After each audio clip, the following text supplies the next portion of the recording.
इस कहानी से आप जानेंगे कि कैसे आप अपने भीतर की क्षमताओं को मार देते हैं, कैसे आप अपने भीतर की काबिलियत को निखारने की बजाय उसे खत्म कर देते हैं। ये कहानी उस समय की है जब बुद्ध की शिक्षाओं से प्रभावित होकर एक व्यक्ति निश्चय करता है कि वह बुद्ध का भिक्षु बनेगा। अपने दृढ़ निश्चय के कारण वह व्यक्ति एक बौद्ध भिक्षु से दीक्षा प्राप्त करता है। दीक्षा वह प्रक्रिया है जिसमें कोई भी व्यक्ति संसारी जीवन छोड़कर भिक्षु बनता है। वह व्यक्ति जो अब भिक्षु बन चुका था, वह आत्मज्ञान को पाने के लिए बहुत उत्सुक होता है। हर व्यक्ति के भिक्षु बनने के पीछे उसका यही उद्देश्य होता है कि वह जल्दी से जल्दी आत्मज्ञान पा सके। वह व्यक्ति बुद्ध के अन्य भिक्षुओं से बुद्ध के जीवन के बारे में जानता है, उनके जीवन के संघर्षों के बारे में जानता है। वह जानता है कि बुद्ध कैसे लगातार 7 सालों तक जंगलों में भटके, उन्होंने अपने गुरुओं को त्यागा, कैसे उन्होंने कठिन तपश्चर्या करा, और भी वे सभी बातें जो बुद्ध के जीवन में घटी थी वह अपने साथी भिक्षुओं से जान लेता है। मनुष्य का दिमाग ऐसे ही काम करता है। जब उसे कोई प्रेरणादायक चीज मिलती है तो वह ऊर्जा से भर जाता है, उसमें एक उफान सा आ जाता है। लेकिन वह ये नहीं समझता कि उफान जितनी जल्दी ऊपर जाता है वह उतनी ही जल्दी नीचे भी आता है।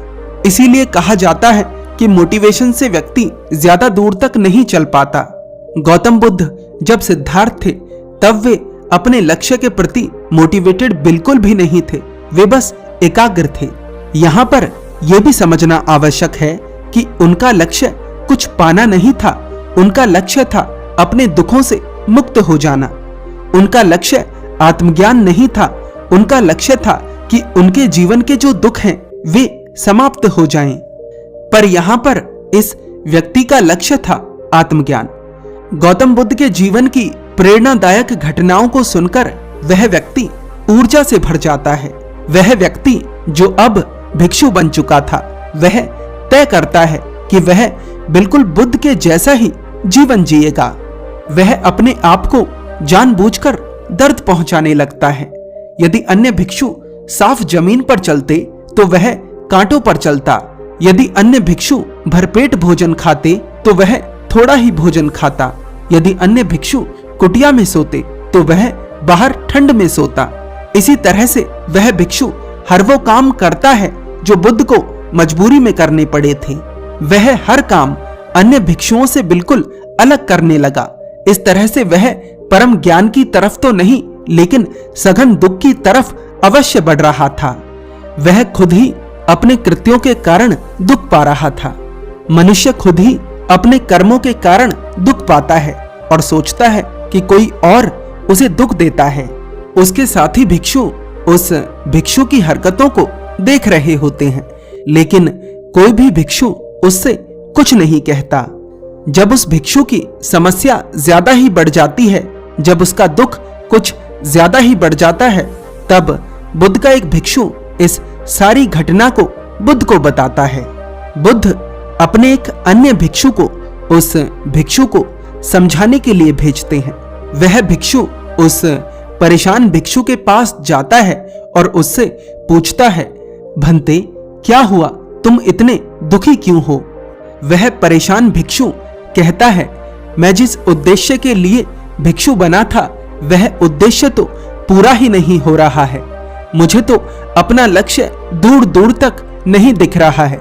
मैंने इतना संघर्ष करा, मैंने इतना दर्द सहा, मैंने इतनी सारी मेहनत करी, लेकिन मैं अभी तक असफल हूं। इतना कष्ट सहने के बाद भी यदि मुझे लक्ष्य प्राप्त नहीं हुआ तो परम ज्ञान का हकदार कौन है? क्या मुझसे भी ज्यादा कोई कष्ट सहन कर सकता है? लोगों से मुझे प्रशंसा मिली, आदर मिला, लेकिन मैं अपने भीतर हमेशा खाली ही रहा और अभी भी मैं खाली ही हूं। मुझे नहीं पता कि मेरा लक्ष्य मुझसे कितनी दूर है। इतना कहकर वह भिक्षु रोने लगता है। दूसरा भिक्षु कहता है, बुद्ध ने ऐसा कभी नहीं कहा कि यदि तुम परम सत्य को पाना चाहते हो तो तुम्हें उतनी ही पीड़ा, उतना ही दर्द सहना पड़ेगा जितना मैंने सहा था। बुद्ध ने ऐसा कभी नहीं कहा कि जितना समय मुझे लगा अपने दुखों का अंत खोजने में, उतना ही समय तुम्हें भी लगेगा। यह निष्कर्ष तुमने खुद निकाला। बुद्ध ने तो कहा है, हर व्यक्ति के भीतर क्षमता है जागने की। हर व्यक्ति इस क्षमता के साथ पैदा होता है। बुद्ध कहते हैं, परम सत्य कहीं बाहर नहीं, वह तो अभी इसी क्षण तुम्हारे भीतर है, चाहो तो अभी पालो।